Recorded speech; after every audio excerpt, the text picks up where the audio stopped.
Bonjour à tous et bienvenue dans une nouvelle vidéo. Aujourd'hui, durant ce week-end des essais de pré-saison, je vous propose un petit contenu rapide, mon top 10 des livrets de cette saison. Comme chaque année, les livrets sortent et chacun fait son petit classement. Et voici mon tour pour cette année. Je tiens à préciser que ce top 10 a été présenté lors d'un live sur ma chaîne Twitch en compagnie de mon ami Mathieu. Pour des raisons techniques, je n'ai pas pu vous monter un best-of de ce live et du coup je fais cette petite vidéo bonus. Je vais donc simplement vous présenter mes livrets de ma 10e position à la première et je vais les comparer avec le top 10 de mon ami Mathieu. On ne perd pas plus de temps et on part tout de suite. En 10e place, j'ai mis Williams et c'était également le choix de Mathieu. Voilà, nous sommes d'accord tous les deux, nous n'aimons pas grand chose sur cette voiture, nous ne comprenons pas l'idée derrière cette voiture, les couleurs, le quadrillage, le blanc sur le museau. Voilà, ça nous parle pas trop, on n'est pas fan de la typologie des numéros. On regrette aussi le fait qu'il y avait beaucoup de potentiel avec du beau bleu ou du beau blanc sur cette voiture. Malheureusement, ils en ont fait un truc qu'on n'aime pas des masses. On regrette aussi le fait qu'elle soit moche malgré l'absence de sponsor. Bref, pas grand chose qui va dans cette Williams 2021 et le chat était globalement d'accord avec nous. En 9e position, j'ai mis Ferrari. Alors, je m'explique de ce choix. Je ne trouve pas la Ferrari 2021 si moche. Je déteste simplement deux choses, le vert de Mission Win Now et le dégradé beaucoup trop brutal à mon goût. Après, je suis bien évidemment conscient que le vert ne va pas rester, Mission Win Now ne sera pas là sur 80% des Grands Prix, et déjà, cette voiture sans le vert est beaucoup plus jolie. Mais rien que pour le fait d'avoir osé nous mettre du vert, même si ce n'était que pour un coup de com', je sanctionne fortement Ferrari, ça ne se fait pas à mon sens. Et du coup, je l'ai dit, dégradé trop progressif qui la rend vraiment moche sur sa partie arrière. Dommage, il y avait un beau truc à faire, c'est pour ces deux raisons que je la mets 8e. Mon pote Mathieu était globalement d'accord, mais la mettait quand même 5e car elle passe quand même plutôt bien sur piste.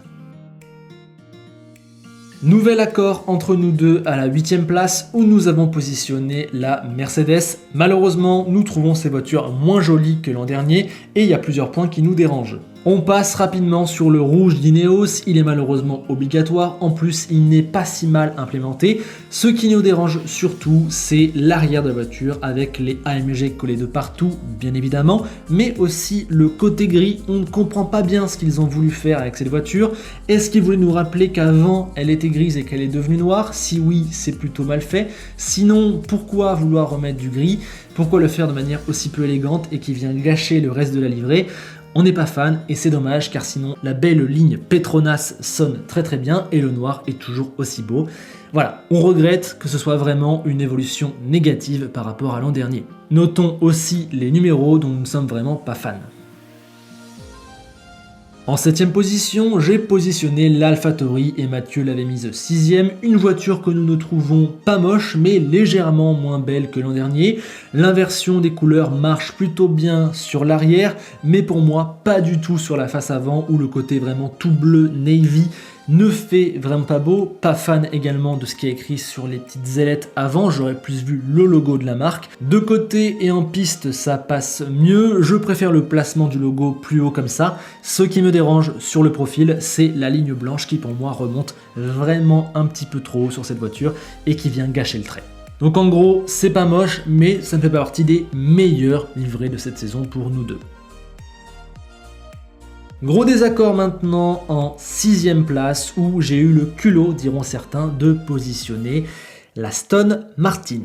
Alors oui, je sais que vous êtes déjà en train de prendre vos doigts pour taper des insultes dans les commentaires, s'il vous plaît, ne le faites pas, j'ai plusieurs raisons de la mettre si bas, et sachez que Mathieu l'avait mise numéro 1 de son classement, voilà, au moins ça compense. J'ai tout de même des raisons de la mettre si basse, en commençant par ce vert dont je ne suis pas fan. Pour moi, il ne rappelle pas vraiment Aston Martin, je ne le trouve pas spécialement beau, et je trouve surtout qu'il donne un côté assez fade à la voiture. C'est tout vert de partout, le même vert que je trouve pas très beau, donc au final je trouve ça assez redondant. Je ne suis pas spécialement dérangé par la ligne rose que je trouve assez fine et plutôt pas mal, ça égaye un peu.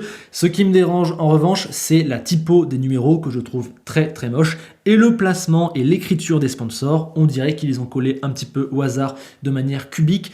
Je trouve ça pas très bien intégré, voilà, ça me plaît pas des masses. Côté positif, Mathieu signalait qu'elle reste hyper classe et j'étais prêt à le rejoindre sur ce point.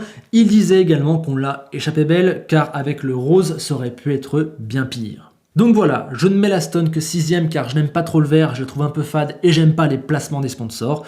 Voilà, c'est pas non plus dernière, je la trouve jolie mais sans plus. Pour moi, ce n'est pas une des plus belles de la saison, mais j'ai pu le constater en live, ce n'est pas l'avis global. Parce que mon numéro 6, et là je sais que je vais vraiment décevoir des gens. Là je sais que je suis vraiment pas d'accord avec beaucoup de monde. C'est l'Aston Martin. Ah, j'en suis pas fier. Je suis pas très fier de ce hot take, comme on dit. Mais j'aurai l'occasion de m'en expliquer. Non, voilà, le chat qui... Non, pardon, ne partez pas, ne partez pas. Ne partez pas, restez avec nous. Alors, toujours pas de... Tout le monde qui nous lâche. Non, non, restez. Juste au-dessus, en 5ème position, je place la McLaren, tout simplement parce que j'adore les McLaren orange. Je trouve celle-ci très réussie, peu de changements par rapport à l'an dernier, mais en même temps ça me va et je trouve que les 2-3 petites touches qui ont été changées sont réussies. Donc voilà, la McLaren est une belle voiture, je l'aime beaucoup personnellement, elle se retrouve 5ème. Sachez que chez Mathieu, elle était 7ème.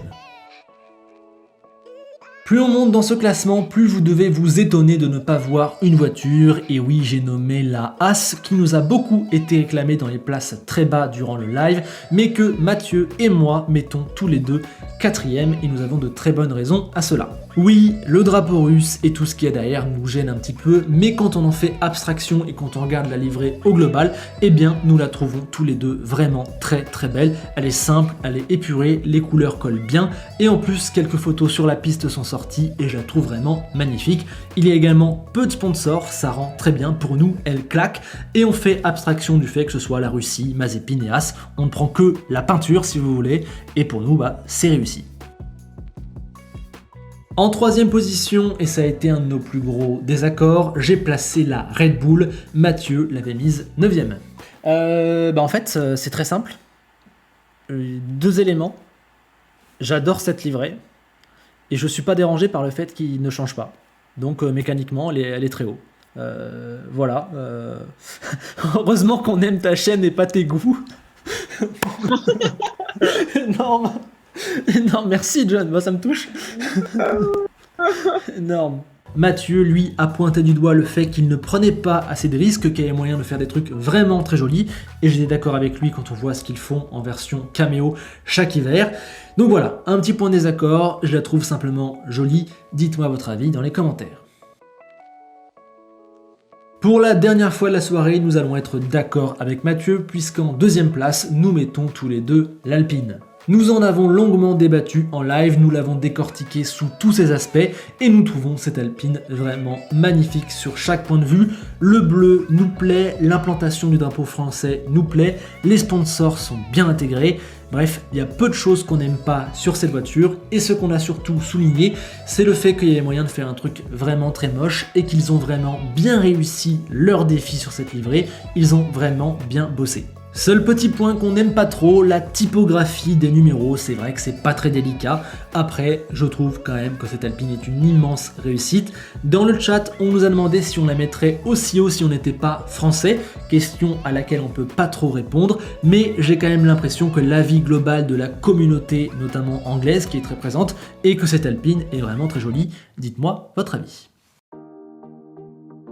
Enfin, nous voilà en première place. Rappelez-vous, Mathieu y a placé l'Aston Martin. Moi, j'ai mis l'Alfa Romeo qui était 3ème de son propre top. Voilà, je trouve tout simplement cette voiture magnifique, je trouve la nouvelle teinte du rouge vraiment splendide, je trouve que l'idée d'inverser les deux couleurs est parfaite et surtout elle est très bien exécutée, chaque détail est vraiment bien fait, notamment la petite ligne blanche qu'on peut voir sur le côté qui a l'air de rien mais qui pour moi rajoute une ligne sportive, j'aime vraiment. Voilà, le logo ressort bien, le trèfle à 4 feuilles pour moi il claque, j'adore le nez, voilà, pour moi c'est un quasi sans faute cette voiture. Donc c'est tout en haut de mon top, c'est la plus belle livrée de la saison pour moi. Voilà, je récapitule mon top. Williams 10e, Ferrari 9e, Mercedes 8e, AlphaTauri 7e, Aston Martin 6e, McLaren 5e, As 4e, Red Bull 3e, Alpine 2e, Alfa Romeo 1er. Maintenant, c'est à vous dans les commentaires, donnez-moi votre top 10 délivré de cette saison. Et je vous invite également à aller voir la rediff du live que j'ai mis dans la description pour comprendre mieux nos choix et aussi pour découvrir Mathieu que vous risquez certainement de revoir dans des prochains lives, j'en dis pas plus. Sur ce, j'espère que ce petit contenu bonus vous aura plu. Je vous retrouve la semaine prochaine pour un programme très chargé. On débriefera les essais de pré-saison, on parlera de plein de choses. Sur ce, portez-vous bien et on se quitte sur la phrase d'Enzo Ferrari qui nous dit, forcément, on le connaît le Enzo, que si tu veux gagner en Formule 1, c'est mieux de le faire dans une voiture rouge. À bientôt.